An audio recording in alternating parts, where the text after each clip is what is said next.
Since last video was a little bit briefer than planned, I'm just taking a little stroll down some of the little snickle ways here in York. This one's next to the Hole in the Wall pub. Underneath the pub, in fact, they found the remains of Peter's prison, the prison of York Minster. Yes, the Minster had its own prison back in the day, oh yes. Its own courts, its own gallows, its own prison, and they still have their own police force. The Hole in the Wall was where people would beg for money for food, because yes, you weren't fed very much there, and well, you had to get by as best you could. Now this little alleyway, Centre's Court, leads down towards York Minster, of course. Beautifully framed, and of course you've got the two towers there, and you've got the heart of Yorkshire in the big window there just at the top of York Minster,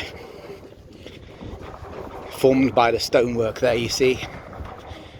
According to a local legend, they say not only does it represent the love of Jesus, but if you kiss underneath the window, your love will be blessed and will last forever, which is nice, of course, unless you decide later on you don't like them, in which case you may be stuck with them, but well, we'll let them go for now.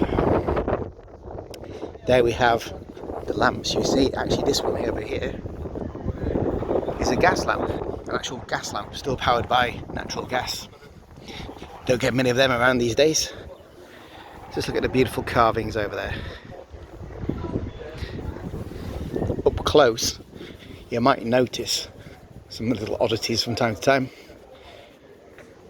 The carvings tend to tell a story. You see various biblical figures around, various scenes from the Bible. But you look really closely, can you see the monkeys? Yes, monkeys up there amongst various other animals. So yes, they knew about monkeys even when the Minster was being built back in the 13th century. Of course, they didn't finish it until 1472, 20 years before Columbus set off and found a place called America. Quite popular these days, I hear. So the Minster, pretty much as it would have been, obviously still undergoing some restoration, always will be. Never quite finished, never quite finished. And this, St Michael the Belfry over there, was where Guy Fawkes was baptised. Yes, Guy Fawkes, he who tried to blow up Parliament. Local lad, of course. Came a bit of a sticky end, of course. And it was head on Tower Bridge. Bits of him sent elsewhere, that was all the hanging, drawing and quartering. Basically tortured, beautifully executed, then cut up, and bits of him posted to different parts of the kingdom. I think we've got an arm back here. But this is St Michael the Belfry, and of course still in use as a working church even now. There's the Guy Fawkes Inn. A little quote there, I don't know if you can read it. It says, "Here I was born, here they serve the best pies in the city of York." I don't think Guy Fawkes ever actually said that, though. That's a bit of a dubious quote there, a bit spurious, you might say. Does he haunt the building, perhaps? You might think. Well, perhaps not, but people do say that there are ghosts inside there, in the Belfry Suite particularly. So who knows? But everywhere in York has at least one ghost story. But I like the fact the old buildings are still here. You can still see the buildings, how they overhang. It's much nicer than walking past a modern Sainsbury's or something like that. We do have that as well, but nice that we have the old buildings still. And very helpfully, if you're a tour guide ever coming to York and wanted to be a tour guide, they've actually put the dates on some of them. See, established 1646, so 40 years after Guy Fawkes was executed.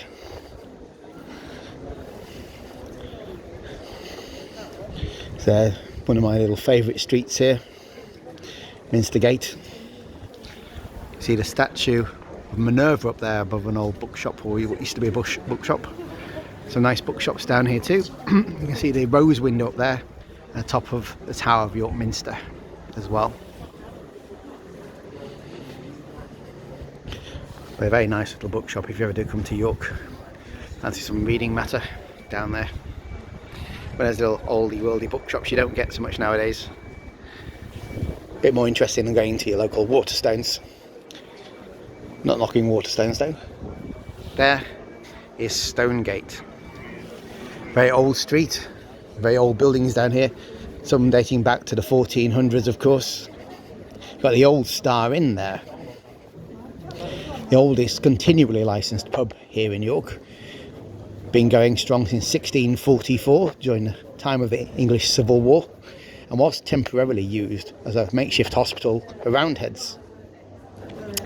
Yes, well, after the Roundheads had captured York, they used that to try and look after their troops. But of course not everyone made it, and people report many spooky happenings down there in the basement, which actually predates the pub itself. It's actually dating back to the Middle Ages. There's also said to be a ghost cat in there. They found a cat walled up in the walls, and even though the cat has been removed, nevertheless the ghost cat's still said to prowl the place, driving dogs mad who go start barking and growling at something that nobody else can see. Here we have the Devil. Little sign for an old printer's there. You see, basically the printer's apprentice was called the printer's devil. They often got up to mischief, make rude words out of type like bum and that sort of thing. And so the printer's devil became a sign for a printer's shop. So heading down one of my favourite snickle ways here, Coffee Yard. They're the first coffee shop in York here. We've got so many now, but this is the first ever one back in the 1600s. And down here they found Bali Hall.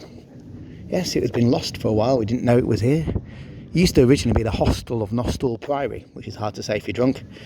Bali Hall, yes, a genuine medieval townhouse after that. It was owned by one of our mayors.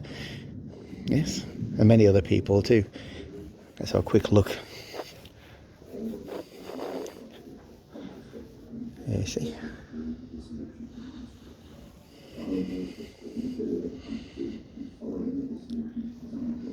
So, little look inside there. It's well worth a visit. Magic and mystery there about alchemy and all sorts of things. Now, it's been a public right of way here for hundreds of years, which is a bit inconvenient if you lived here, because, you know, people were tramping through the alleyway all day and night, and all sorts of things no doubt happened here. But this is where you've got your old hall here, medieval dining hall, recreated. You can see through there as well, seeing the various people there. Little dog there, could be the bar guest of York, the famous dog that haunts the alleyways, of York. A fearsome beast with glowing eyes, snarling mouth, said to be an omen of doom, of course. Haven't seen him yet, so thankfully we're right. But yes, it's a very nice little shortcut.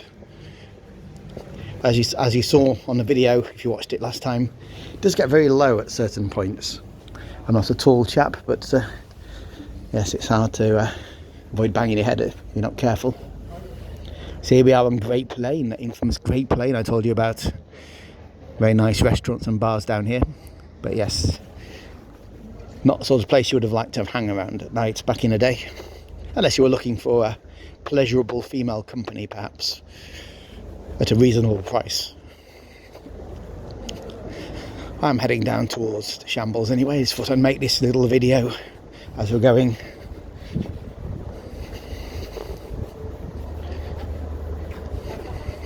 Got the old mission hall there. Now, of course, everything's wine bars and bistros. Mad Alice Lane, of course. Can't see her there today, but maybe she might turn up later on this evening. If anyone fancies going down there for a stroll, she may put in an appearance.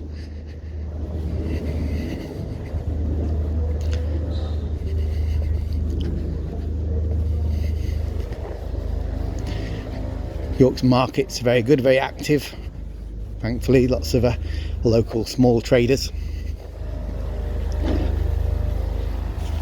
One of our old churches here, St Sampson's Church, not actually used as a church anymore.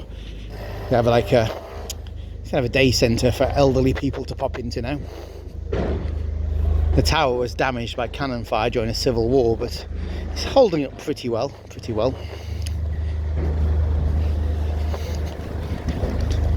Watch out for the flying birds.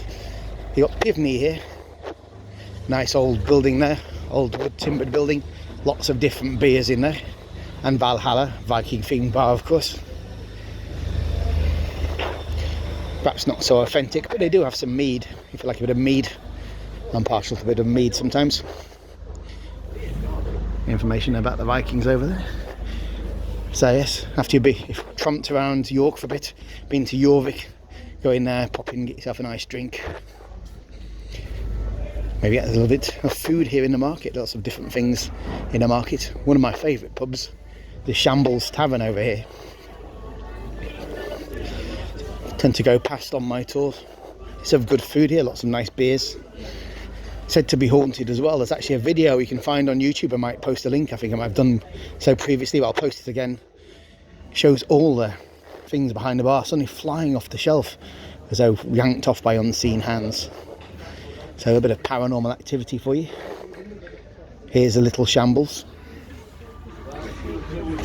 Gives you some idea what the surrounding streets just off the Shambles would have been like. They would all have been very similar to this. Obviously, couldn't come up with a very imaginative name. Call it Little Shambles. They got the Whitby Jet shop, of course. See the old butcher's hooks above the shop and the old flesh shambles where the meat would have been laid, as pointed out earlier. And lots of Harry Potter merchandise, of course. Lots of potions. But in fact, I mentioned Margaret Clitheroe, who lived on the street. It's actually believed now that the house where she lived was actually this one here, 9 3/4 Shambles. In fact, as opposed to where the shrine is on the opposite side of the street. Though of course, people do report spooky activity in the vicinity. So Margaret herself may have been still around. Certainly been reported that people have seen her on at least one occasion. It's worth popping into the shrine to have a bit of a look around. Pay your respects. In this spot? No, she lived here. Oh, she lived here. Certainly one occasion, a gentleman popped inside, as I've just done, to take a few photos. Saw a lady at the front of the church just kneeling in prayer. Didn't want to disturb her, of course. So he just took a few photos and then turned to leave. But as he turned, he found that she was no longer there. But how did she get out? There's no way out except past him. And, well, of course, he hadn't moved and hadn't seen her, so disappeared into thin air. So, before I depart, I'm just going to point out one or two things. Of course, we have the famous golden fleece with its ghost cat coming out of the window there, one of the many cats you can find on the cat trail. But there is actually a little kind of flying grotesque, I'm not sure what you'd call it, but just on top of the building over there. Can you see it? And the building, of course, has a date, quite helpfully, 1893. And one of the rare occurrences where you can see inside St Crux, you can see the beautiful stained glass windows over there of the old building. They save the old stones and the stained glass, which is very nice. It's always worth taking a look when you see the doors open. I might even pop into the Golden Fleece for a pint. I've got to go to the bank, so I'll say goodbye for now. But remember, if you don't find any ghosts in the Golden Fleece, always pop into the York Gin next door. There's always spirits in there. Bye bye.